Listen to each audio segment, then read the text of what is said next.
নেপাল থেকে জলবিদ্যুৎ আমদানিতে বাংলাদেশকে সহযোগিতার আশ্বাস দিয়েছে ভারত।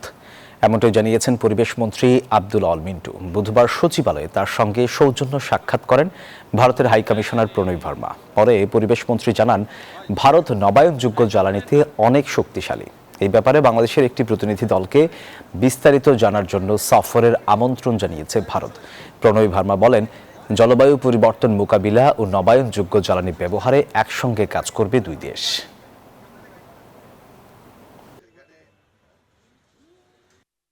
ইন্ডিয়া নিজেও রিনিউয়েবল এনার্জিতে অনেক ভালো করতেছে। জলবায়ু দূষণের মেন হলো ওরা অলরেডি কার্বন ট্রেডিংটা ইন্টারন্যাশনালি খুব ভালো করতেছে। আমরা এখনো ফ্রেমওয়ার্কও ঠিকমতো করতে পারিনি। Climate change, energy transition, renewable energy. We discussed also in detail about carbon trading system, which Bangladesh is also going to introduce. We also have a carbon trading market. So these are the kind of experiences that we shared and we discussed how we can take them forward.